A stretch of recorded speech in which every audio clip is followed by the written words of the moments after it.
후회는 되죠. 어떤 부분이냐면 그러니까 일이라는 건 재미있어야 하고요. 이 재미를 통해 가지고 창조적인 일들을 만들어내고 그렇게 하다 보면 일을 갖다 자기가 주도적으로 할 수 있게 돼요. 그런 일은 없고요. 그런 사람도 없는 거하고 똑같이. 저 지금까지도 이렇게 찾아봤는데 그런 사람 없는 것 같아요. 없어요? 주변에 없더라고요. 그렇게 결혼한 사람들 다 이혼했더라고. 그때 내가 그걸 찾았으면 훨씬 더 내 직장 생활이 훨씬 더 의미 있었을 텐데. 오늘은 정성윤 작가님 모시고 이야기 나눠보도록 하겠습니다. 작가님, 구독자분들 인사할까요? 네, 안녕하세요. 정서영입니다. 저도 이제 벌써 퇴직 한 5년 차 정도 되고 있습니다. 그래서 퇴직 이후에 생활을 하면서 퇴직 이전에 생활했던 직장 생활에 가졌던 일에 대한 의미들이 요즘 새롭게 좀 인식하고 있는 시기가 된 것 같습니다. 처음엔 저는 한 1년에서 2년 이렇게 지내갈 때는 돈 공부를 많이 했습니다. 그러니까 퇴직 이후에 경제적 자립을 어떻게 할 것인가 해서 돈 공부를 많이 하다가 한 3년 정도 지나가니까 그때부터는 서서히 일이 하고 싶더라고요. 네. 직장 생활을 하는 동안에는 그렇게 일이 네. 그렇게 좋아했던 사람도 아닌데 갑자기 일이 그렇게 하고 싶고 그래서 일에 대한 공부를 좀 하고 있습니다. 그래서 일의 의미가 무엇인가 이런 부분들을 요즘처럼 깊게 생각해 본 적이 없을 정도로 그렇게 열심히 일 공부에 대한 것들을 좀 하고 있고요. 오늘은 이제 그런 얘기들 좀 해드리고 싶습니다. 작가님께서 제가 알기로는 뭐 거의 직장 생활 하셔가지고 거의 30년 정도 일만 하셨잖아요. 근데 이제 그렇게 30년 동안 일을 하셨는데도 불구하고 퇴직을 하고 5년 정도 지나 보니 오히려 일을 하고 싶다. 이 말씀이신가요? 네. 제가 그렇게 일을 좋아하는 인간은 아니거든요. 네. 일을 좋아하는 인간이 아니었고 처음에 했을 때도 일을 좋아하지 않았던 것 같아요. 그러니까 전 지금도 생각나는데 그때 입사했을 때 입사해가지고 처음에 너무 힘들어가지고 3일을 내가 견디자. 딱 3일만 견디자. 그래서 3일을 견디라니까 3주만 하자. 3주 하니까 조금 한 주만 더 하면 이제 월급 나오니까 월급을 받고 그만두자. 그래서 월급을 딱 하는데 월급을 딱 받고 나니까 또 느낌이 달라요. 그러니까 그 이전까지는 저희 26살 먹도록 어머니한테 용돈 받아가지고 그 없는 어머니가 용돈 주는 것들 받아가지고 이렇게 쓰다가 월급 딱 나오니까 내가 번 돈을 가지고 내가 쓰니까 느낌이 다르더라고요. 그래서 일이라는 걸 해야 되겠구나. 그렇게 하다 보니까 3개월이 되고 3개월 되고 나니까 이제는 조금 일에 익숙해지니까 이거 한번 해보지 하니까 1년이 되고 그래서 1년이 되고 난 다음에 그 다음부터 이제 쳇바퀴 돌듯이 쭉 해나갔는데 해나가다 보니까 한 3년 정도 되니까 일이 서서히 지겹더라고요. 그러니까 또 3년째 되니까 딱 대리진급 시키더라고요. 대리진급을 또 하고 나니까 그 전까지는 되게 보면 신입사원으로 와가지고 한 2년 3년까지는 허드렛 일만 복사하는 정도의 허드렛 일만 하는데 대리가 달고 나니까 일에 대한 것들도 좀 폭이 넓어지고 월급이 좀 하고 하니까 해야 되겠구나. 이러다 보니까 또 3년 동안 줄기차게 또 그 역할을 하다 보니까 거기서 그러니까 과장 달아주고 또 열심히 3년 하니까 차장 달아주고 또 열심히 3년 하니까 부장 달아주고 또 열심히 3년 하니까 임원 달아주고 이렇게 하다 보니까 그게 26년이 된 것 같아요. 그러니까 일을 제가 좋아했던 사람은 전혀 아니었던 것 같고요. 그러니까 일의 의미를 내가 그렇게 깊게 생각해 보는 것들은 직장 사는 동안에 할 수도 없었고 그렇게 할 만한 내 여력을 가지고 있는 사람들은 아니었던 것 같고 이제 그렇다 보니까 직장 생활에서는 일만 그냥 줄기차게 해왔다가 퇴직하고 났을 때는 경제적 여건들 이런 부분, 사회적 여건 이런 부분들이 갖춰야 되겠구나 하는 생각들을 되게 많이 했어요. 그러니까 퇴직하고 나니까 돈이 되게 소중하다는 걸 알고 퇴직하다 보니까 명함이 사회적 지위라는 게 없어지니까 이런 것들을 마련해야 되겠다 이런 생각만 했지 일을 내가 해야지 일을 해야지 이런 생각들은 하지 않았어요. 일이라는 걸 다시 한다고 해도 그 수단에 불과했지 일의 진정한 의미를 갖다가 내가 생각해 본 적은 없었던 것 같아요. 그렇게 생활을 해오다가 결국은 이제 퇴직하고 나서 일의 의미를 갖다가 조금씩 찾아가는 과정 지금도 아직 찾지 못했고요. 그런 ING 과정 속에 내가 있다 그렇게 말씀드리고 싶습니다. 그 작가님께서 이제 그 직장에서 낸 성과들을 보면은 이제 그 0.01%라고 하죠. 보통 대기업 임원이 될 확률을 0.01% 안에 든다라는 것은 진짜 그 치열한 그 경쟁을 뚫은 거고 또 누구보다 일을 열심히 하고 누구보다 일을 또 많이 하셨을 것 같은데 사람들이 이제 보는 시선에서는 그렇게 일만 한 삶에 대해서 뭐 후회 같은 건 없으세요? 후회는 되죠. 어떤 부분이냐면 그러니까 일을 했던 걸 후회하는 게 아니라 진짜 그때 일을 하면서 일의 의미를 알고서 했으면 얼마나 더 좋았을까. 그런 밀도가 더 높아졌을까 하는 거죠. 네. 그때는 말씀드렸잖아요. 월급 때문에 아니면 진급하는 보상 때문에 이렇게 했는데 그걸 다 떠나서 일 자체가 가지고는 의미가 분명히 있다는 걸 갖다 요즘 많이 느껴요. 그래서 일의 의미를 알고 그렇게 26년을 갖다 거기다 넣었으면 네. 지금보다 훨씬 더 네. 일의 의미가 더 나한테 다가오지 않았을까 하는 생각을 합니다. 그럼 그거를 뭐 퇴직하시고 나서 깨달으신 거예요? 예. 퇴직하고 나니까 일이 결코 보상과 경력적인 부분들 아니고 사회적 지위를 해주기 위한 수단으로서의 일이 아니라 일 자체가 가지고 즐거움이 있다는 것. 이걸 갖다 깨닫겠어요. 그러니까 일이라는 건 재미있어야 하고요. 이 재미를 통해 가지고 창조적인 일들을 만들어내고 그렇게 하다 보면 일을 갖다 자기가 주도적으로 할 수 있게 돼요. 그렇게 하면 일을 주도적으로 한다는 얘기는 내 삶을 주도적으로 살아가는 거하고 되는 거 똑같은 거죠. 그러니까 일이 니꾸로 삶이 된다는 걸 갖다가 깨닫지 못하고 일과 삶을 분리시켜서 일을 통해 가지고 삶을 살아갈 수 있는 기반을 닦는데 급급했던 거예요. 그러니까 보상이나 지위는 삶의 기반이지 삶이 아니었거든요. 근데 일이 곧 삶이라는 걸 갖다가 요즘 많이 진짜 깨닫게 돼요. 작가님 그 직장생활 하실 때 얼마나 일을 많이 하셨는지가 궁금한데 뭐 일단은 작가님 그 직장 한참 다닐 때는 이제 토요일도 아마 직장을 네, 갔었을 것 같고 뭐 출근 언제 해서 퇴근 언제 하고 뭐 이런 게 혹시 있나요? 출퇴근 시간이 거의 없었던 것 같아요. 처음 시작할 때부터 그렇게 네. 된 이유가 뭐냐면 제가 처음에 모셨던 그 직장 상사가 그분이 영향이 되게 크잖아요. 그러니까 어떤 사람이든지 그런 얘기잖아요. 맨 처음에 거위 같은 경우에 알이 깨는 순간에 처음 보는 사람들이 엄마인 것처럼 네. 따라간다고. 그래서 그런 거가 똑같이 직장생활 처음 할 때 보았던 그 상사가 평생 직장생활에 거의 영향을 다 미친 것 같아요. 근데 그분이 일하는 방식이 어떤 방식이냐면 그분은 처음부터 야채 바이어라는 걸 오랫동안 하셔가지고 채소 바이어를 오래 하셔가지고 낮과밤이 따로 없어요. 가락시장에 막 밤에 가고 산지에 뭐 주말에 가기도 하고 막 이렇게 되니까 네. 낮과밤 주말 이런 것들이 아예 없어요. 일이 있으면 일을 하는 거예요. 그런 다음에 일이 없으면 쉬고. 저도 이제 그렇게 일을 배워서 일이 있을 때는 무조건 일하는 거. 그게 뭐 9시에 출근해가지고 6시에 퇴근? 처음에 그분한테 들은 얘기예요. 네. 일이 있는 곳에 우리가 있는 거지 일할 시간이 있는 곳에 우리가 있는 게 아니다. 이게 진짜 무슨 말이에요? 네. 일이 있으면 밤에 자다가도 나오라는 얘기예요. 그러니까 새벽 2시에 일이 있으면 나와야 된다. 나와야 된다는 얘기예요. 지금 2시, 3시인데 네. 일이 없으면 또 사우나 가. 그래서 실제로 사우나 보냈어요. 오, 그래요? 네. 왜냐면 그 전날에 일을 했기 때문에 너 네. 지금 하는 거 효율도 안 나니까 또 사우나 가서 쉬다가 와. 그래서 사우나 가서 3-4시간 자다가 와서 다시 일하고. 그러니까 정해진 근무 시간에 의해서 일을 하는 방식으로 배운 게 아니라 일이 있는 곳을 갔다가 일을 찾아서 일을 하게 그렇게 일을 배워서 그러니까 쉽게 말하면 요즘 젊은 사람들 얘기로 하면 일을 그지같이 배운 거예요. 아니 진짜 일을 그지같이 배운 거예요. 근데 우리 때는 그렇게 일을 배운 분들이 많아요. 저도 그렇고 대부분 다 주변에 임원으로 올라온 사람들은 대부분 다 나같아요. 그러니까 꼰대 소리 밑에 사람은 들을 수밖에 없게 그렇게 구조가 된 것 같아요. 근데 그런 일을 갖다가 그렇게 해서 일 처음에 그 직장 상사한테 배워오고 나니까 그러니까 근무 시간이 어디 있어요? 토요일 날 같은 경우에 오전 근무만 하거든요. 네. 근데 오후까지 다 근무하고 일요일 날 나와서 네. 나머지 일 처리 못했던 것 다 처리하고 그렇게 일을 했기 때문에 거의 6일 중에 거의 6일은 거의 다 풀로 일하고 7일도 거기에 일부는 일로 보냈던 게 대부분의 시간이었던 것 같아요. 그러다 보니까 우리 가족들이 많이 좀 희생을 한 거죠. 가족들과 이제 보낼 시간이 많이 없었다 많이 하는 없죠. 거죠? 많이 없죠.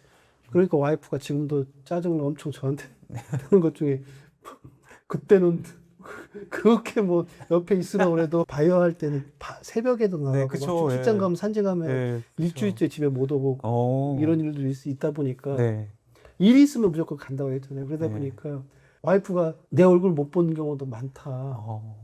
우리 애들도 제 얼굴을 그때 못 본 경우가 많아서 그래서 그런 부분들 때문에 일의 근무 시간이 정확하게 정해져 있지 못해서 그래서 일은 뭐 거의 365일 했던 것 같아요. 중간중간에 쉬는 것들은 거의 없고 일이 내 삶의 거의 95% 네. 이렇게 차지했던 게 생활해온 것 같아요. 그런 일이 좋다 의미로서 이런 얘기를 드리는 게 아니고요. 네. 그 일을 통해 가지고 저는 삶으로 연결되지 못하고 그의 일에 그냥 빠져 있었던 생활들이 보냈다 이 얘기를 갖다 말씀드리고 싶어서 얘기 드리는 겁니다. 그럼 이제 그게 이제 뭐 요즘 표현으로 이제 나를 갈아 넣은 거잖아요. 네. 진짜 네, 이 맞는 거죠. 롯데라는 큰 그룹에서 내가 한 직원으로서 내 모든 것을 이제 가라도 조직의 뭔가 부흥과 네. 회사의 성장에 기여를 한 거잖아요. 그렇게 이제 20년 이상의 시간을 보내신 거고 네. 뭐가 남으신 것 같으세요? 뭐 하나 못나. 네. 야, 그거 진짜 어려운 질문이네. 진짜 머리를 띵하게. 그 구체적으로 손가락으로 이렇게 꼽지를 못하겠네요. 그게 아마 아픈 질문인 것 같아요. 왜 아픈 질문이냐면 결국 내가 일을 하면서 그 일의 의미를 갖다가 내가 되새기지 못했던 것 같아요. 열심히만 했지 회사를 위해서 일했다 이런 말 하지 않겠어요. 그게 아니라 내가 그 안에 없었던 것 같아요. 그러니까 일에서 내가 없었던 것 같아요. 그러니까 남는 게 없는 것 같아요. 물론 뭐 여러 사람들이 얘기할 거 직장 생활하면서 그 월급을 받았기 때문에 그 월급 때문에 직장 생활하면서 일정 지위까지 올라왔기 때문에 그걸로 가져온 사회적 지위 때문에 지금의 있는 경제적 기반, 사회적 기반 마련된 거 아니냐? 맞는 얘기야. 근데 그런 걸 떠나서 내 개인의 삶을 놓고 보면 남는 게 없는 것 같아요. 일이 곧 삶이 되었으면 남는 게 많았을 것 같은데 일이 곧 삶은 아니었고 일이 곧 보상과 어쩌면 사회적 지위를 갖다가 얻기 위한 수단이었던 것 같기 때문에 그래서 이제는 수단이 아니라 일이 목적이 돼야 될 거라는 생각을 지금 대표님 얘기 딱 듣는 순간에 그런 생각이 딱 하게 되네요. 진짜 아픈 질문이에요. 그럼 뭘 얻었냐? 막 이런 질문들은 마찬가지일 거예요. 지금 일 열심히 해가지고 25년 하신 분들, 지금 퇴직하신 분들한테 이런 질문을 딱 던지는 순간에 그럼 그 일 속에서 여러분들이 얻은 게 뭐냐? 아무것도 없다는 생각을 하면 이제 그런 생각들을 가진 분들이 여러분들이 얘기하니까 일은 의미 없다. 그렇죠. 직업은 의미 없다. 네. 이렇게 하는데 그건 절대로 아닌 것 같은데 그 의미를 갖다 내가 못 찾고 나온 건 맞는 것 같아요. 그 이제 30대 혹은 40대 이제 직장인 분들이 내가 그렇게 회사에 헌신하고 열심히 일을 하는 거는 이제 작가님이 이루신 것처럼 내가 뭐 대기업의 임원이 된다거나 혹은 내가 퇴직할 때쯤에 이제 정말 수십억 내지는 경제적 수백 경제적 자유 안정성, 뭐 이런 것들을 사회적 지위를 얻게 네, 이런 것들. 그런 것들을 이제 여기에 얻는 거잖아요. 수단이었죠. 얻음으로써 이제 내가 그렇게 헌신하고 희생하고 기업을 위해서 일을 한 것들이 보상받는다는 생각을 하는데 그 보상이 작가님이 입장에서 봤을 때는 내가 이 정도 했고 이 정도 받았어. 이거 충분히 뭐 만족하고 할 만한 딜이었다고 생각드세요? 아니면은 뭐 나 한다고 해서 뭐 좀 받은 것 같긴 한데 좀 모르겠다. 뭐 내지는 과분하게 받았다. 어떤 느낌이세요? 보상 차원에서는 충분히 받은 것 같아요. 그러니까 내가 일을 했던 것만큼의 월급도 받았고 일을 했던 것만큼의 사회적 지위에 대한 것들도 받았던 것 같아요. 근데 내가 못 찾은 건 뭐냐면 일의 의미였던 것 같아요. 회사가 그 일의 의미까지는 찾아주지 않는 것 같아요. 회사가 보상도 해주고 사회적 지위를 주는데 일의 의미를 회사가 찾게 해주지는 않는 것 같아요. 찾게 해주려고 많은 노력들을 회사들이 해왔던 것 같아요. 그 경영관리 측면에서 인사관리 측면에서 다양한 경력들을 할 수 있게 경험도 하게 하고 교육도 시키고 하면서 그게 뭐냐면 일의 의미를 찾아서 일의 효율성을 높여서 창조적으로 일을 해서 성과를 더 크게 나기 위해서 많은 해왔는데 막상 그 개인들이 그 의미를 갖다 찾아낸 사람은 극소수인 것 같아요. 한 0.01% 정도만 그 의미를 찾았던 것 같아요. 일의 의미를. 그리고 일의 의미가 아니라 일이 주어지는 보상에 너무 현혹돼서 보상을 쫓고서 하다 보니까 결국 그 보상만 계속 쫓다가 근데 이게 보상이 파랑새와 같은 거라 결국 착분이 잡히지 않는 거라 그래서 잡히지 않는 순간에 이제 그때부터 욕을 하는 거죠. 회사가 뭐 해줬어. 근데 사실은 그건 개인이 찾아야 할 것 같은 것 같아요. 일의 의미는 일 속에서 내 삶의 의미를 갖다 찾아내는 것들은 개인이 찾아야 하는 것들이 회사가 찾을 수 있는 것들은 절대 아니었던 것 같아요. 근데 그걸 갖다가 못 찾고서 나와서 퇴직하고 생활하다 보니까 그때 내가 그걸 찾았으면 훨씬 더 내 직장 생활이 훨씬 더 의미 있었을 텐데 또 경제적 자유, 사회적 지위 거기다가 일을 통해서 삶의 의미까지 얻어냈으면 진짜 완벽한 직장 생활, 퍼펙트한 직장 생활을 했을 텐데 하는 후회는 약간 지금. 뭐 취업을 하시려는 분들이나 뭐 혹은 뭐 이직을 생각하시는 분들을 보면은 뭐 저도 대학생 때 생각해 보면은 이제 뭐 어느 그룹은 혹은 어느 그룹은 뭐 초봉이 얼마고 뭐 그게 뭐 300, 500 차이 나고 뭐 4,000대냐 3,000대냐 이런 걸 가지고 굉장히 많이 고민을 하고 뭐 500만 원을 더 주고 덜 주고 이런 걸 어디를 갈지를 막 고민하고 막 이런 그 보상이라고 볼 수 있는 그런 급여가 어떤 일을 할지 안 할지에 대해서 굉장히 중요한 기준으로 작용을 하고 있잖아요. 또 그리고 뭐 작가님께서 방금 뭐 일의 의미를 말씀하셨지만 우리 사회 전반적으로 꼭 직장이 아니더라도 어떤 직업을 선택할 때도 이게 지금 얼마나 돈을 잘 버는 직업인지가 뭐 그냥 사회적인 현상을 봤을 때는 최선호도가 되는 것 같거든요. 뭐 의대 열풍만 보더라도 사실 경제적 보상과 밀접한 연관이 있고 이런 세상에 봤을 때 작가님은 지금 일의 의미가 중요하다고 말씀하시는 거잖아요. 일과 이 보상의 그 관계, 네. 일을 하는 데 있어서 이 보상이라는 것은 어떤 의미이고 보상의 크기는 뭐 그렇게 중요하지 않은 건가요? 빙산인 것 같아요. 딱 한마디로 한다면 빙산에서 위에 보여지는 부분들이 아, 보상인 거예요. 그러니까 사람들 그것만 봐요. 그뭐 보이니까 그러니까 그것만. 그러니까 이 빙산이 얼마나 큰 것일까, 그 밑에 있는 건 하나, 뭐 위에 떠 있는 빙산의 일부분만, 그러니까 보상이라는 건 눈에 가시적인 거잖아요. 눈에 보이는 거라 거기에 많이 현혹돼요. 그러니까 저도 퇴직 후에 알았다는 것들이 그거예요. 네. 퇴직 전에는 빙산의 그 보여지는 부분들만 보상만 눈에 뜬 거예요. 그래서 연봉이 3,500, 2,500 눈에 딱 보이잖아요. 그렇죠, 딱 보이죠. 근데 그 안에 들어가서 어떠한 일을 하느냐, 이것들은 안 보여요. 그 다음에 거기서 삶의 의미를 어떻게 찾느냐, 안 보여요. 근데 이게 훨씬 더 깊은 차지하는 부분이거든요. 근데 대부분 위에 있는 보상에 현혹되고 그게 전부인 것처럼 대부분 다 사람들이 얘기하니까 거기에 자꾸 현혹돼 가서 그런 거라고 저는 생각을 합니다. 빙산의 윗부분이 아니라 밑에 부분을 보려고 좀 했으면 좋겠어요. 근데 못 봐요. 저도 못 봤고요. 아, 보이지 않으니까요. 뭐. 네.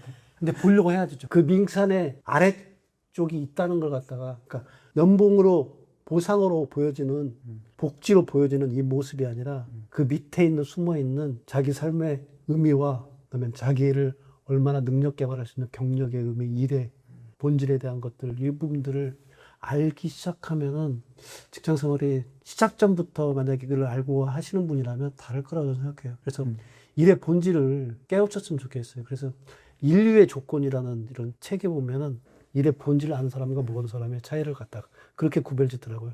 인류는 일의 본질을 아는 사람들이에요. 대부분 다 인류라고 칭하는 사람들 한번 다 볼까요? 인류 역사상에서 인류라고 가장 칭하는 사람은 4명의 성인이잖아요. 이 사람들 인류잖아요. 네. 성인 4명. 네. 이분들은 일의 본질을 가장 잘하는 사람 같지 않아요? 일이 곧 삶이었던 사람이잖아요. 착하게 살아라. 성인처럼 살아라. 이게 아니 일이 곧 삶이에요. 네. 그 사람이 그 일을 하면서 그 일을 가지고서 국가를 경영하고 싶어 갖고 그래 많은 사람들이 하고 싶어 했던 게 공자였었고요. 그렇죠. 그다음에 부처는 그 개인 한 사람들의 삶이 그 가지고 있는 삶의 굴레에서 벗어날 수 있게 그 일에 몰두했던 사람이에요. 예수도 마찬가지고. 그래서 이런 모든 부분을 했던 사람 성인을 바라보고 보면 그다음에 우리 현재 삶을 살아가고 있는 사람 중에서 인류라는 사람들을 보면 다 대부분 다 일에 미쳐 있는 사람들 아니에요. 일에 미쳐 있다는 것보다 일의 의미를 가장 정확하게 하는 사람. 저는 일의 의미를 가장 정확하게 하는 사람으로 스티브 잡스였고 일을 가장 정확하게 하는 사람. 그러니까 일 속에서 그 사람의 삶이 있는 거예요. 그 사람이 선하냐 악하냐, 그 사람이 진실하냐 아니냐 이건 중요한 게 아니고 일이 일 속에서 일의 본질을 내서 일의 본질이 그 사람의 삶을 그냥 녹아들게 만드는 사람인 것 같아요. 그러니까 그런 사람들이 행복한 삶을 산 거예요. 그러니까 스스로 행복하게 산 거예요. 그러니까 여러분들 중에도 일이 곧 삶이 되게 그렇게 하는 부분들을 저는 깨우쳐야 된다고 생각을 해요. 저는 곧 내 일이 내 삶이 되게 하려고 여러 가지 일들을 많이 지금 하고 있어요. 그게 뭐 비즈니스 한다는 얘기 아니라 네. 내가 하고 있는 이 일이 내 삶을 윤택하게 하고 행복하게 해주는 거. 그 중에 하나가 저는 이제 글쓰기도 글쓰기가 저는 이제 일이에요. 이건 놀이가 아니에요. 취미가 아니고 일이에요. 그 일이 내 삶을 훨씬 더 깊게 만들어주고 훨씬 윤택하게 만들어주고 행복하게 만드는 목적으로 저는 이제 좀 만들고 있다고 생각해서 그런 부분들로 관점으로 일을 한번 바라봤으면 좋겠어요. 너무 일을 보상이라는 관점에 놓고 자기 경력 개발이라는 관점에 놓고 커리어라는 관점에서 놓고 일을 바라보니까 일이 곧 직업이라는 생각으로 계속 연결돼 가지고 해나가는데 일이 직업을 넘어서 삶이 될 수 있도록 하는 부분들을 직장생활 하면서 좀 찾았으면 좋겠다는 생각 때문에 이런 말씀을 드립니다. 아, 그 작가님의 직장생활 아까 얘기 들었지만 네. 그 얘기를 들으면은 그 직장인 정선영의 모습도 사실은 네. 일이 삶의 모습이거든요. 뭐가 다른 거예요, 대체?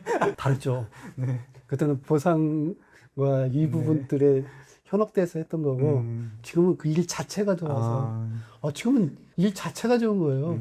그러니까 일 자체가 좋으면 뭐가 하냐면 네. 일이 재밌어요. 남들이 시키잖아. 너 보상을 안 줘도 해요. 근데 그때는 보상이 없으면 할 수 없는 일이었어요. 아, 그냥 그때는 월급 안 준다 하면 이제 나도 안 해.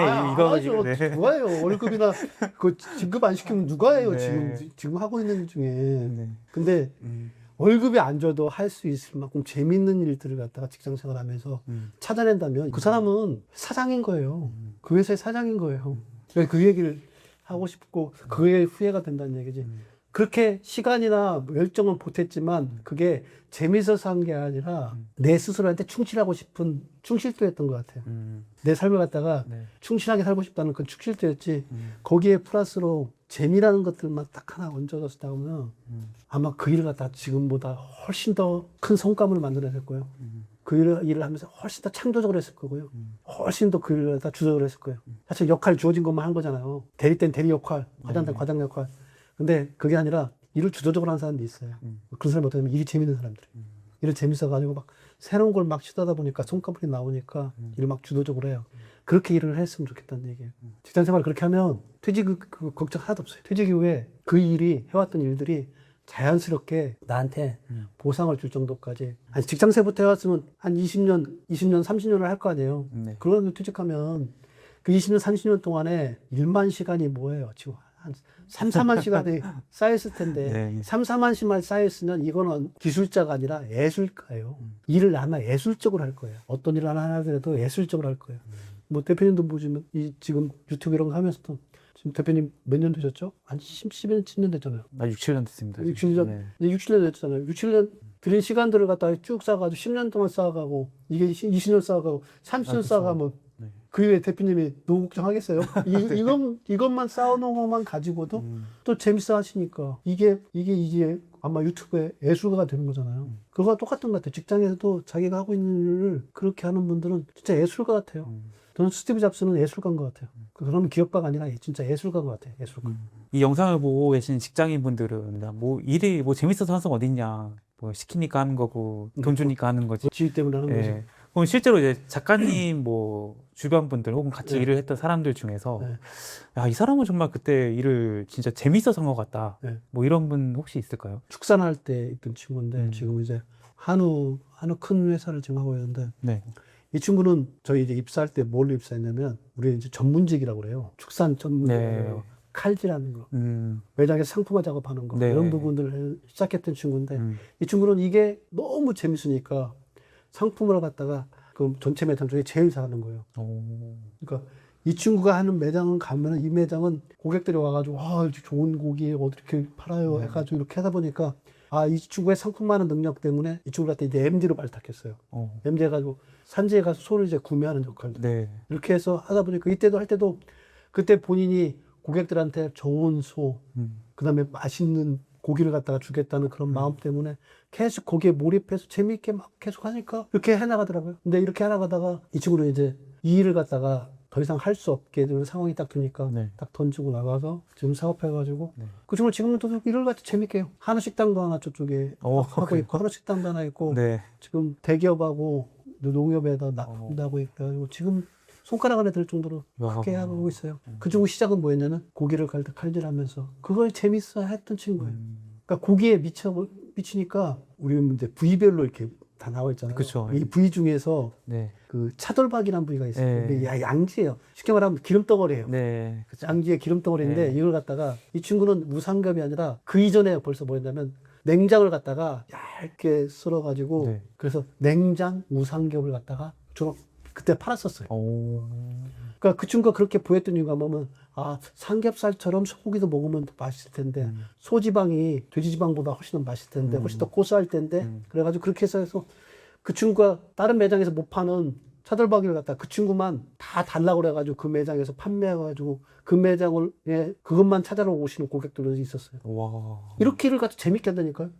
그러니까 이렇게 재밌으니까 이 친구는 이제 그걸 갖다가 해가지고 제가 그때 팀장이니까 네. 이렇게 해서 이렇게 했으니까 이렇게 해서 이렇게 팔았습니다. 보여주니까 너 이거 한번 발표 한번 해봐라. 그래서 전략회의 때 발표하게 해가지고 네. 와서 딱 발표하고 그러니까 다른 사람들도 박수 다 쳐주고 와. 그러니까 얘는 그런 것들이 신나니까 막 일을 갖다가 할 때 벌써 눈빛부터 다르잖아요. 신나가지고 그렇게 하는 거. 이렇게 하면은 일이 재밌을 수밖에 없어요. 근데 보상을 바라고서 네. 하면은 월급이 깎이는 순간에 월급이 안 올라오는 순간 자기가 욕만 생각하는 대로 안 오는 순간에 이 재미가 없기 시작해 이제. 그쵸. 자기가 진급해야 되는데 진급이 안 되는 순간에 재미없기 시작해요. 그래서 일이라는 것들을 보상과 지위에 대한 것들로 진급에 대한 것들로 해서 그런 보상으로 금전적인 보상과 진급에 대한 보상으로 해서 하려고 하는 순간에 놓치는 부분이 뭐냐면 일이 가지고 있는 본질적인 재미를 놓치게 되니까 그래서 저는 얘기하고 싶은 게 일에 대한 지금 본질적인 재미를 좀 찾아달라는 부탁이에요. 그러면 어떤 분이 이런 얘기 하더라고요. 나 기획 업무에 기획부서에 있어서 하루 종일 나 기획만 하고 있어. 네. 기획 짜고 있고 그 위에 대표이사 보고자료만 하고 있어. 그러면 제가 이런 얘기를 해드리고 싶어요. 그 보고자료마저도 재미있게 창조적으로 할 수 있는 부분이 충분합니다. 그렇게 해야만이 일의 본질이 눈에 보일 거고 그래서 일에 의미 있게 다가오는 겁니다.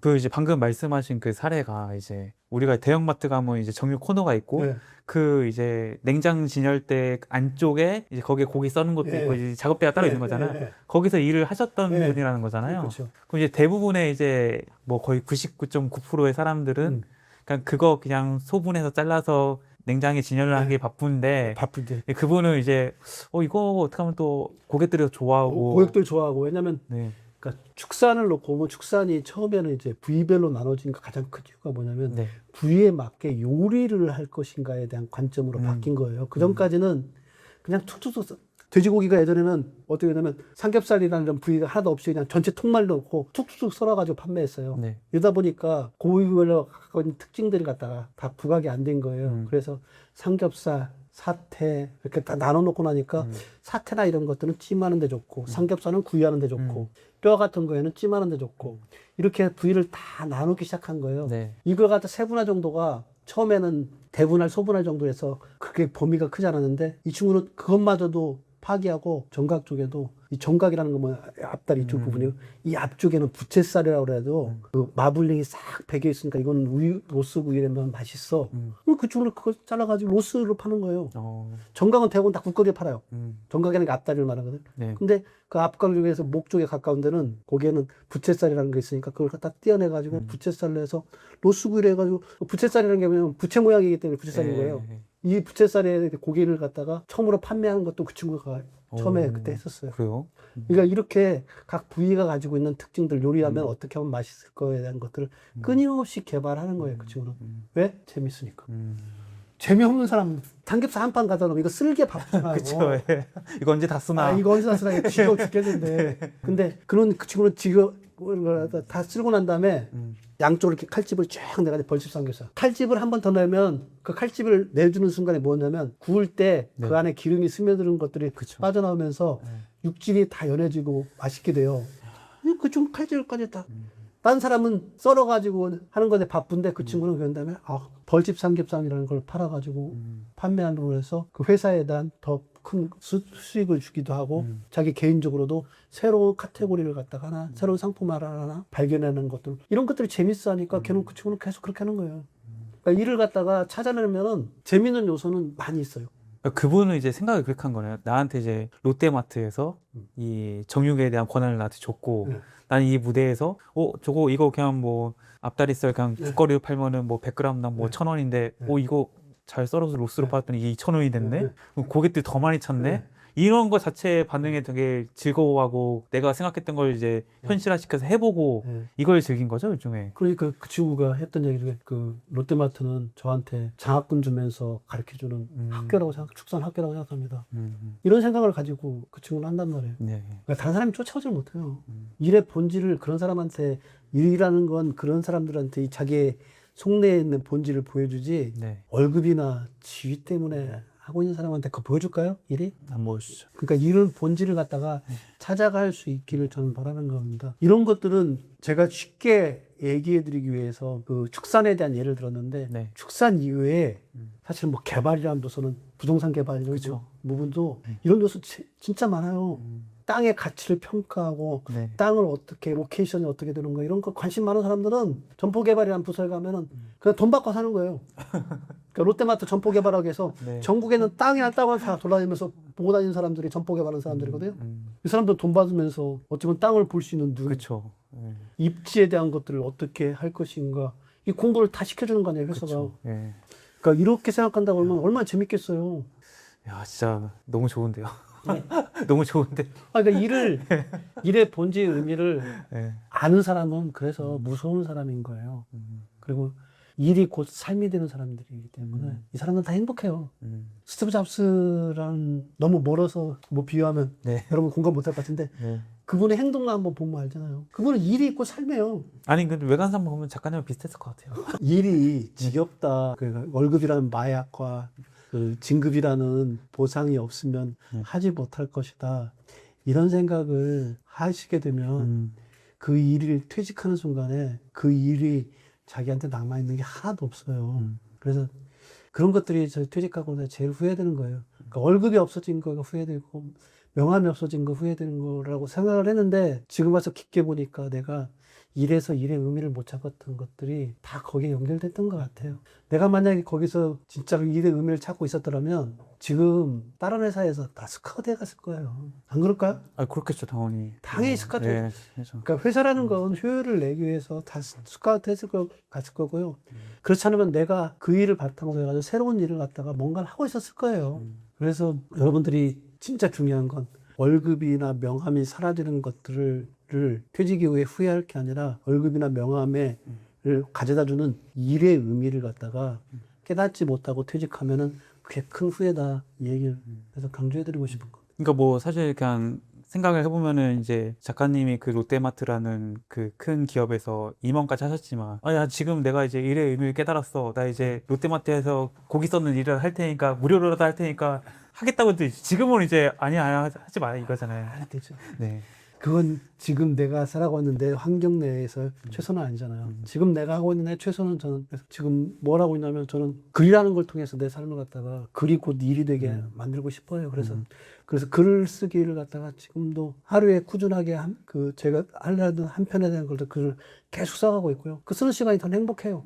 그러니까 과정을 하고 있는 거예요. 그렇게 해서 책을 냈는데 이 책이 뭐 베스트셀러가 되느냐 안 되느냐 그건 중요하지 않는 것 같아요. 내가 글 쓰는 거에 행복하고 그걸 갖다 쭉 쌓아가다 보면 이 글을 통해서 누군가가 삶의 의미를 깨닫게 되고 내가 이렇게 나와서 얘기하는 내 말이 누군가의 삶의 의미를 깨닫고 하면 그게 나는 행복한 거예요 지금은.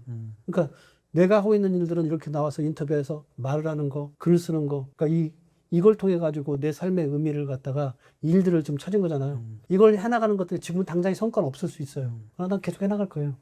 그래서 일의 의미를 갖다가 미리 찾게 되면 지금처럼 쌓는데 시간을 들이는 게 아니라 나오자마자 보상도 받아가면서 할 수 있기 때문에 그래서 제발 직장에 다닐 때 직장은 진짜로 장학금 받고 다니는 학교라는 생각으로 거기서 공부 열심히 했으면 좋겠어요. 아, 진짜 그 사람의 그 생각이라는 게 무서운 게 우리가 이제 어떤 직업이나 일을 할 때 그 보상을 중심에 생각하면은 이제 이 직장에서 나한테 300만 원을 주네? 그럼 이제 사실은 이 300만 원인 게 딱 정해져 있는 금액이니까 그 내에서 이제 그 내에서 내가 일을 얼마나 효율적으로 할지 생각해야 이 효율적이라는 말이 결국은 어떻게 하면 일을 안 할 것인가에 대한 고민인 거잖아. 결국에는. 그러니까 일을 효율적으로 하겠다는 방법이 일을 갖다가 얼마나 시간을 덜 들이고 그쵸, 예. 그 정도 성과를 내겠다는 거니까 네. 안 하겠다는 의미하고 그쵸. 똑같은 거죠. 그럼 그게 사실은 내 삶을 오히려 망가뜨리는 생각이 되는 거네요. 딱 맞는 말씀인 것 같아요. 그러니까 우리 삶에 우리가 효율적이라는 말 속에 그 효율이라는 말 안에 포함되어 있는 그 낭비들이 너무 많은 것 같아요. 특히 일이 그런 것 같아요. 일을 효율적으로 하겠다고 하는 순간에 낭비가 거기서 발생되는 것 같아요. 이 일에서 재미와 창조성을 찾겠다는 것들이 기반해야 되지 효율을 따지면 그때부터 일이 망가지기 시작하는 것 같아요. 그러니까 대표님 지적이 딱 맞는 것 같아요. 일을 효율적으로 하는 사람보다는 일을 창조적으로 하는 사람, 재미있게 하는 사람, 주도적으로 하는 사람 이게 일의 정답인 것 같아요. 근데 많은 사람들은 너 왜 이렇게 일을 효율적으로 못해? 네, 그쵸. 그래서 바보 만들잖아요, 그 사람을. 그게 아니고 일을 갖다가 재미있게 하고 그다음에 창조적으로 하고 주도적으로 하는 걸 갖다가 리더가 된다면 그런 사람들을 칭찬해야 될 것 같아요. 팀장으로 지금 계신다 그러면 밑에 있는 직원 중에 효율적으로 일하는 직원보다는 재미있게 일하고 창조적으로 일하고 주도적으로 일하는 사람들을 좀 더 격려해주고 그 사람들이 그런 부분 장점들이 더 극대화될 수 있게 해주는 게 훌륭한 리더일 것 같아요. 그게 일을 갖다가 리더로서의 역할을 갖다 제대로 하는 거라고 생각이 돼요. 우리가 이제 뭐 일에 대해서 많이 얘기를 하고 있지만 사실 이제 이런 얘기를 듣고도 이제 뭐 A라는 일을 했을 땐 시급을 10,000원 주고 B라는 일을 하면 시급을 10만 원을 준다고 할게요. 그러면 A라는 일이 어떤 일이고 B라는 일이 어떤 일이냐를 듣기도 전에 제가 봤을 때는 거의 90%는 B를 선택할 거란 말이죠. 이거 당연한 심리라고 생각이 들어요. 근데 작가님이 지금까지 하신 말씀은 그런 뭔가 보상, 이런 뭐 급여 이런 것들에서 선택해서는 안 된다라는 거잖아요. 그러니까 우리가 어떤 기준을 가지고 일을 선택해야 되는가? 뭐 정말 이 영상을 보시는 분이 뭐 이직을 앞둔 분일 수도 있고, 아니면 이제 사회 초년생일 수도 있고, 네. 아니면 퇴직을 앞둔 분일 수도 있는데, 네. 우리가 일을 계속 어쨌거나 하면서 살아가야 되잖아요. 네. 그럼 어떤 기준을 갖고 어떻게 일을 좀 찾으면 좋을까요? 근데 찾는다는 얘기는 네. 꼭 이런 얘기하고 비슷한 것 같아서 그러면은 꼭 첫사랑 로망을 찾는 거하고 네. 비슷한 것 같아가지고 사람도 그렇지만 일도 그런 건 없는 것 같아요. 그래요? 그러니까 사람도 네. 그 에릭 프롬의 사랑의 기술처럼 사람을 만들어가는 거지 일도 만들어가는 것 같아요. 아, 그냥 어떤 일을 하든지 그걸 만들어가는 게 누구? 그거야 사랑하는 게 중요한 거다. 아. 근데 대부분의 사람들은 첫사랑 막 로망처럼 짠하게 나타나는 그쵸. 것처럼 일도 네. 나한테 딱 딱 맞는 맞는 일. 일이 예. 딱 올 것 같죠? 예. 아닌 것 같아요. 그런 일은 없고요. 그런 사람도 없는 거하고 똑같이. 저 지금까지도 이렇게 찾아봤는데 그런 사람 네. 없는 것 같아요. 없어요? 주변에 없더라고요. 그렇게 결혼한 사람들 다 이혼했더라고요. 왜냐면 로망이 너무 그쵸. 기대치가 커서 다 이혼했더라고요. 오히려 그냥 별거 아니라고 생각했는데, 그러니까 이 여자 별거 아니라고 생각했는데 결혼했는데 이 여자하고 같이 삶을 내가 이끌어다 보니까 너무 서로 간에 잘 맞는다. 이런 분들이 백년을 하는 거고, 네. 마찬가지 일도 마찬가지예요. 일이 짠하게 보기 좋은 걸 갖다 찾던 사람들은 계속 내가 이 일을 할 사람 아니야. 그쵸. 내가 일을 할 사람 아니야. 내가 누군데 네, 그쵸. 일을 할 사람 아니야. 네. 계속 이것만 반복하더라고요. 그래서 그게 중요한 게 아니라 일을 나하고 맞춰가는 작업들을 갖다가 하는데 그런 기술들을 갖다 시간들을 들이는 게 훨씬 더 중요하다는 얘기를 해드리고 싶어요. 그런 건 없습니다. 첫사랑 로망 없듯이 네. 일에 나한테 가장 좋아하고 딱 맞는 이 로망 없습니다. 일은 자기가 만들어가는 겁니다. 그런 건 어떻게 생각하세요? 요즘에 그 시대가 굉장히 빠르게 변하잖아요. 네. 또 AI가 등장하기도 네. 했고. 이제 그러다 보니까 이제 뭐 앞으로 어떤 직업들이 뭐 사라진다. 네. 뭐 이런 얘기 많잖아요. 네. 그러니까 이제 내가 무슨 일을 해야 할까 고민하시는 분들은 네. 내가 이 직업을 했다가 뭔가 나중에 AI한테 잡아먹혀가지고 네. 다 사라지는 거 아니야? 네. 이런 걱정과 네. 우려를 갖고 계신 분 있단 네. 말이죠. 네. 그러니까 시대가 워낙 빨리 변하니까 이 일이 30년 후에도 있을지 네. 없을지 네. 20년 후에 내 평생 할 수 있을지 네. 이게 이제 되게 혼란스러운 거잖아요. 그 이렇게 빠르게 변화하는 시대 속에서 네. 나의 일이라는 게 네. 어떻게 좀 정의되어지고 어떻게 좀 해나가야 될까요? AI가 없는 게 두 가지가 있잖아요. 네. AI가 절대로 하는 거 없는 거. 질문 못 하잖아요. 네. 질문 못 한다는 게 창조성이 없는 거잖아요. 질문을 못 한다는 얘기는 창조성이 없는 거고. 두 번째 뭔데 재미를 못 느끼잖아요. 감흥이 없잖아요. 네. 두 가지 일은 그러니까 창의적이고 감흥이 있는 감정적으로 자기가 즐거움이 있는 것들은 그런 일들은 절대 AI가 대체 못 쳐요. 저는 딱 두 가지 관점으로만 보라고 해요. 이게 창조적인 그러니까 질문을 만들어낼 수 있는 네. 어떤 의문을 만들어낼 수 있는 거냐 아니면 이 일을 하면서 재미를 느낄 수 있는 인간적인 재미를 그런 짓은 절대로 사라지지 않아요. 윤석이 이제 이해되시죠? 네. 그런 짓은 절대로 사라지지 않아요. 그런 일들은 일이 사라지지 않기 때문에 그 직업은 계속 간다는 얘기예요. 근데 그게 아니라 그런 질문이 없고 단순 반복적인 일들 있잖아요. 네. 이런 일들은 사라진다고 보시면 돼요. 누군가가 다 대체할 수 있잖아요. 단순 반복적인 일들. 네. 요즘에 이제 의사들도 좀 겁내야 되는 의사 진단을 AI가 훨씬 더 진단이. 예, 요즘 많이 기술이 개발되고 있죠. 예. AI가 오히려 진단의 오진율이 더 낮다고 하더라고요. 그 얘기는 뭐냐면 의사들이 이제는 진단하고 처방하는 것 중심이 아니라 환자를 어떻게 대하고 그 환자와 어떻게 커뮤니케이션 소통하느냐가 훨씬 더 중요한 의사의 동목이 될 거라고 생각합니다.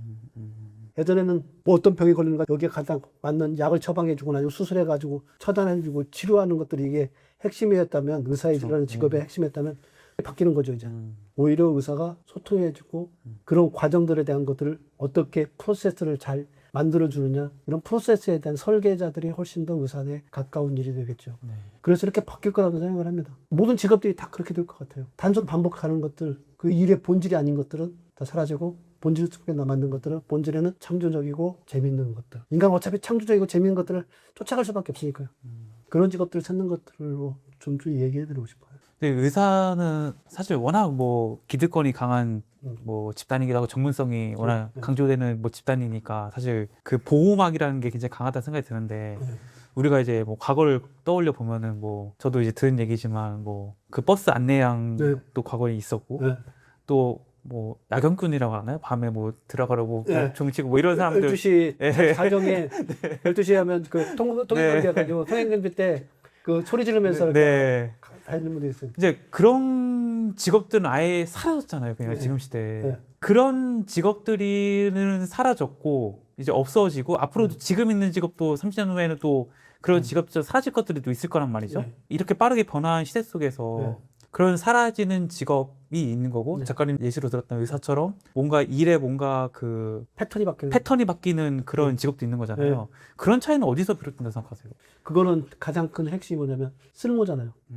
이 일에 대한 쓸모. 네. 그러니까 모든 것들은 다 일의 쓸모를 찾아가는 과정이거든요. 그러니까 일의 쓸모가 있느냐 없느냐예요. 네. 야경꾼들 쓸모가 없잖아요. 쓸모가 있느냐 없느냐만 기준으로 하면 다 모든 게 해결돼요. 앞으로 30년 후에 이게 쓸모가 있을지 없느냐 그걸 찾아보면 되죠. 30년 후에 어떤 직업이 없어질 건가 놓고 보면 딱 쓸모가 없어져야 될 것들이 딱 나오잖아요. 내가 보기에는 판매원들 다 없어져 갈 것 같은데요. 마트에서 판매원들 있잖아요. 계산원 캐시도 다 없어져 갈 것 같은데요.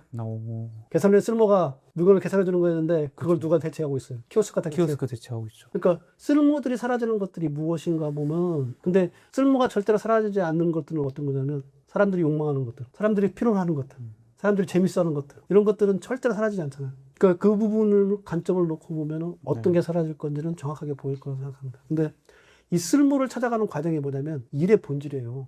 그러니까 이 일을 왜 하는 거냐면 일의 쓸모를 찾아가는 거잖아요. 네. 제가 글 쓰는 이유, 글 써가지고 하고 싶은 게 뭐냐면 누군가한테 많은 얘기를 해주고 거잖아요. 내가 가지고 있는 생각들을 갖다 전달해주고 있는 거. 이미 전달해주면 무슨 일이 벌어져요. 이 사람들이 내 글을 읽고 내 글에 대해서 어느 정도의 감동을 갖는다 그러면 자기 삶이 변화될 거라는 거잖아요. 네. 이걸 주고 싶은 거잖아요. 이 쓸모가 누군가한테 감동을 주는 것들을 받아주지 않게 인간들이 전혀 감동이라는 걸 갖다가 원하지 않는 사회가 되면 글의 쓸모는 없어 사라지겠죠. 근데 글의 쓸모는 계속 남아있는 이유는 뭐냐면 누군가는 그런 감동을 글을 통해서 얻고자 하는 사람들이 있다고 그러면 그 쓸모는 남아있을 거라는 거예요. 그래서 글 쓰고 작가들은 남아있을 거라고 생각해요. 근데 글쓰기에 감동을 주는 글이 아니라 정보를 전달하는 글들. 네. 어떤 사실을 갖다가 네. 기자들처럼 어떤 사실을 네.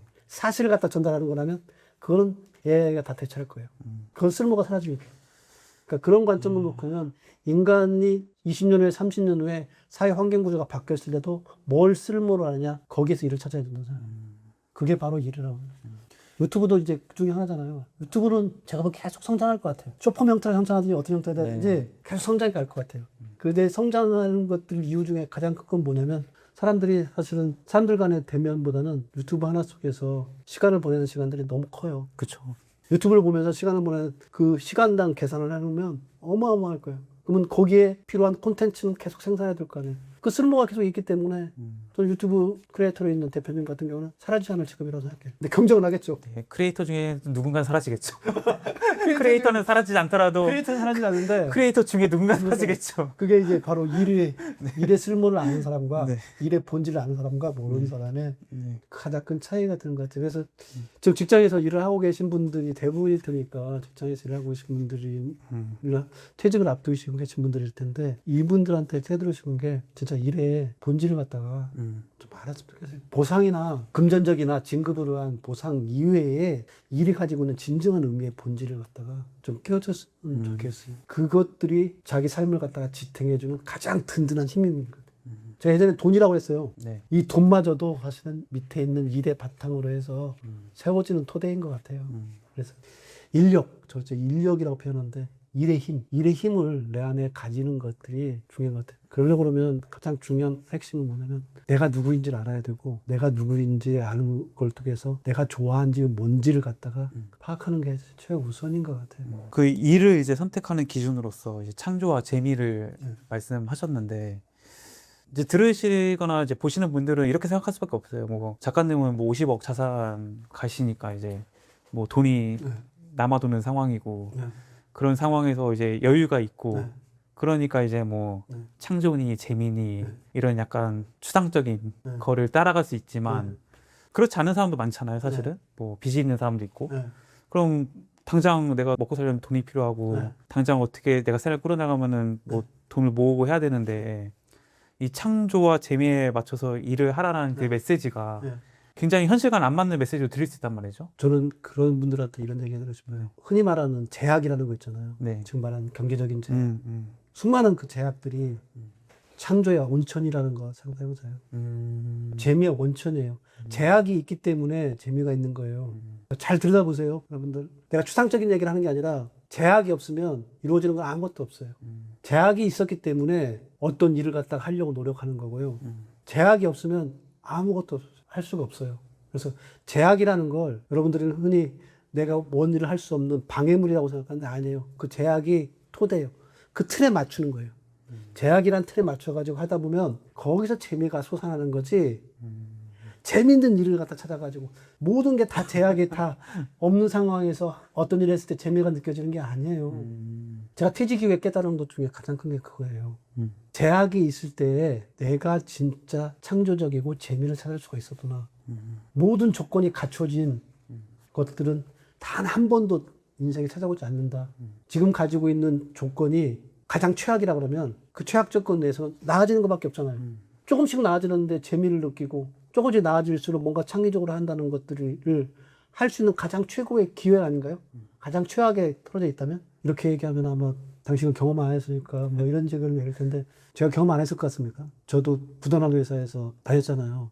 부도난 회사 다니면서 했고 중학교 6학년 때 제가 제일 사랑하는 사람을 옆에서 죽어가는 거 봤기도 했고 인생에 제약이 없는 사람은 없어요. 제가 뭐 50억 자산이고 이래서 이렇게 이 얘기를 드리는 게 아니라 저 그 과정들을 갖고 왔던 얘기를 지금 해드리는 거예요.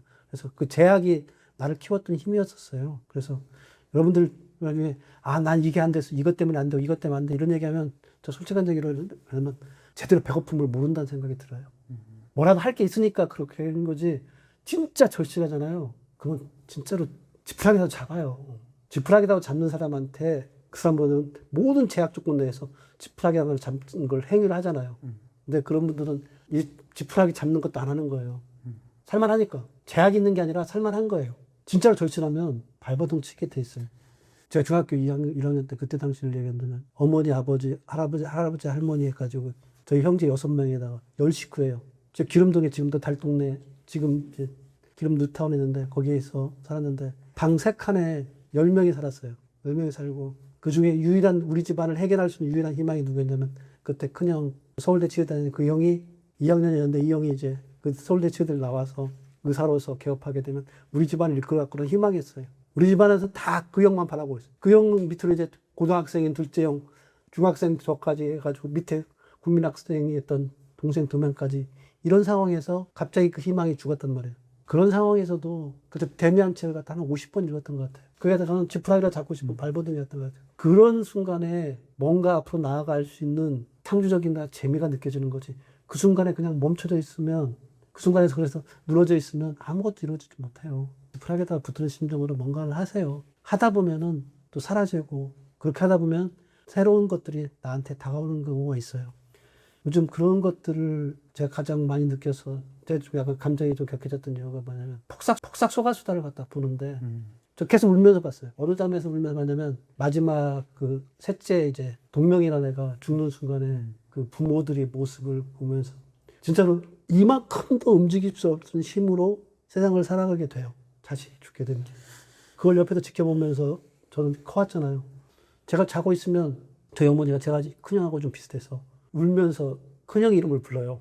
그럼 뭐 눈물이 툭툭툭 떨어지는데 내가 깨면은 어머니가 나치할까봐 그냥 눈을 감고 있던 적이 있었어요. 모든 사람들이 지금 편하게 산다 아니면 지금의 조건이 좋아졌다 이런 얘기하면서 그 상대방이 가지고 있는 그동안 해왔던 그 모든 노력들에 대한 것들을 이해 못하는 것들은 그렇게 해서 자기가 객관적인 판단을 흐리게 하는 것들은 저는 그건 아니라고 봐요. 누구나 다 지금의 과정을 올라간 분들을 대부분은 다 자기 안에 있는 과정들을 갖다가 충실하게 이행하면서 해왔던 거고요. 그걸 어디서 찾으면 일의 본질이라고 생각해요. 학생일 때는 공부하는 게 일의 본질이고요. 직장에서 일을 잘하는 게 본질이고 이런 본질들을 깨닫는 순간에 달라지기 시작하는 거라고 생각해요. 환경 탓 안 했으면 좋겠어요. 물론 힘든 거 알아요. 근데 환경 탓을 하기 시작하면 자기 안에서 합리화가 시작돼요. 그래서 그거 하지 말고 지금 주어진 주권 내에서 내가 찾을 수 있는 것들을 좀 찾아가는 노력들을 좀 했으면 좋겠다는 마음으로 말씀드렸습니다. 이제 그 말씀하신 이제 작가님의 과거 그 상황과 이제 지금의 상황은 완전 다르잖아요. 뭐 지금 어떻게 보면 이제 직장에서 그 정점을 찍고 난 이후에도 제2의 커리어도 굉장히 하이를 계속 찍고 나가고 계신데 그러니까 이제 남들 눈에는 진짜 누구나 다 바라는 그런 길을 계속 걸어가고 계신 거잖아요. 그럼 이제 사람들이 이제 얘기하고 싶은 건 이런 거죠. 지금 이제 제약이 오히려 뭔가를 하는 데 있어서 도움이 되지 이게 나쁜 게 아니다라는 말씀이셨던 거잖아요. 그럼 작가님은 이제 제가 보기에도 그렇고 다른 사람 보기 마찬가지일 것 같은데 제약이 없잖아요. 지금 뭐 과거도 확실히 줄었고 남들보다도 훨씬 나은 상황인 네. 거는 분명한 거잖아요. 네.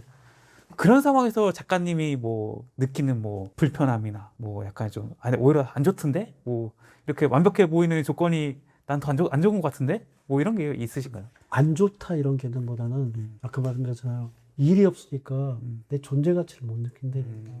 내가 이 일을 해서 이 일이 또 삶이라고 느껴질 수 있는 것들은 아직은 제가 발견하지 못한 사람이잖아요. 가장 핵심적인 요소를 갖다가 놓쳐버리니까 돈 있는 것들, 뭐 사회적으로 좀 지위 있는 것들 이런 것들이 무의미한 거예요. 저는 지금 뭐 글쓰기도 하지만 내가 뭘 좋아하는지 그래서 내가 강연하는 걸 좋아한다 그러면 박사학위를 갖게 되면 그 교수로 가게 되면 강연할 수 있고 전문 사람들하고 어울려서 얘기할 수 있는 거 이런 부분들을 할 수 있을 테니까 그게 좋겠다. 그래서 내가 좋아하는 일 찾아가지고 계속 지금 한 발짝 한 발짝 계속 나아가고 있는 중이에요.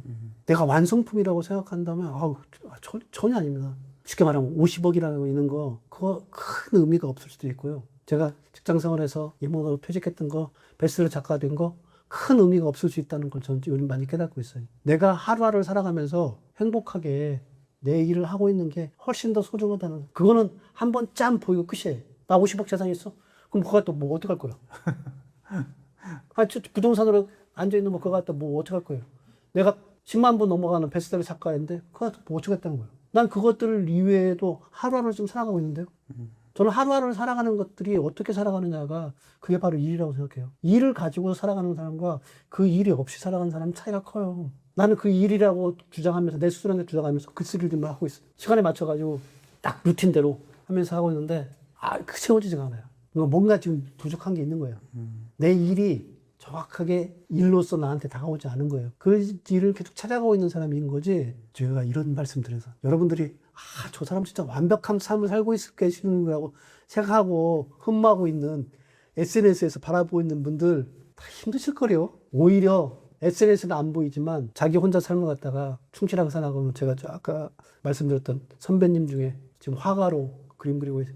그분은 매일매일 행복한 것 같아요. 그림 그리는 것만으로 행복하고 그에 관련된 활동하는 것만으로 행복한 것 같아요. 오히려 그분이 행복하지 지금 뉴스에서 나오고 계신 분들 저는 행복하다고 생각하진 않아요.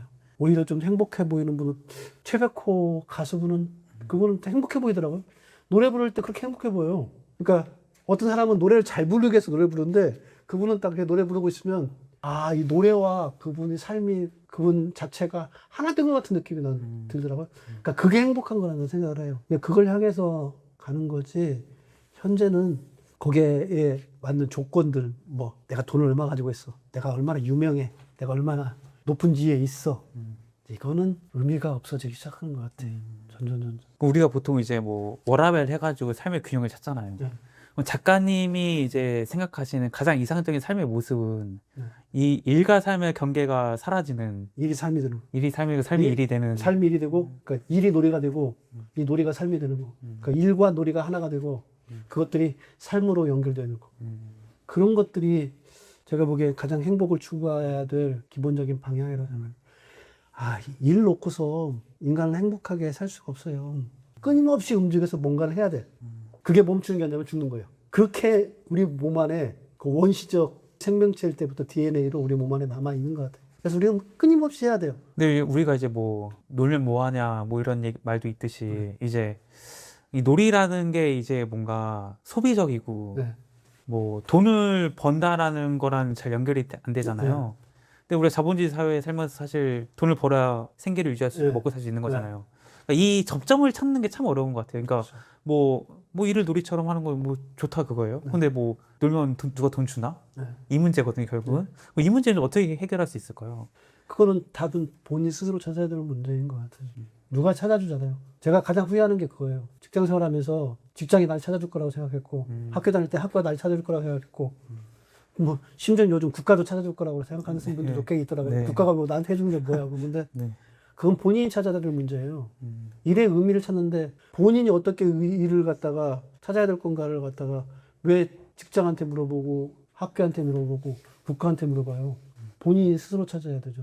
심지어는 부모한테 찾는 분들이 있더라고요. 나 태어나게 했으면 내가 왜 살아야 되는 이유를 나 살 수 있게 해달라고 이렇게 부모한테 찾는 분들이 있는데 본인 스스로가 찾아야 되는 문제예요. 일과 놀이의 경계점을 갖다가 어떻게 찾아야 되냐면 본인이 찾아야 돼요. 아무도 가르쳐주지 않아요. 가르쳐주더라도 본인이 인식하지 못하면 몰라요. 소를 물가까지만 데려다 줄 수 있는 거지 네. 소가 물을 먹느냐 마느냐는 소의 결정이에요. 본인이 결정하는 거예요. 일을 놀이처럼 하고자 마느냐는 그런 방법들에 대한 것들은 얘기 드릴 수 있어요. 근데 그걸 하느냐 못하느냐는 본인이 해야 되는 거예요. 아무도 못 해줘요. 본인 스스로가 살아가는 거고 본인 스스로가 나중에 죽음할 때도 혼자만 갈 수밖에 없어요. 그 순간까지 삶의 의미를 찾아가고 일의 의미를 찾아가고 하는 것들은 본인이 해야 될 숙명인 거지 누군가가 해주진 않아요. 그래서 그건 본인이 찾아야 된다고 저는 말씀드리고 싶어요. 그럼 그 일을 이제 놀이처럼 못하는 이유가 이제 이게 뭐 예를 들어서 뭐 100명이 있는데 네. 뭐 한 5명이 네. 그 일을 못 좋아하는 놀이처럼 할 수 있는 일을 못 찾았어요. 네.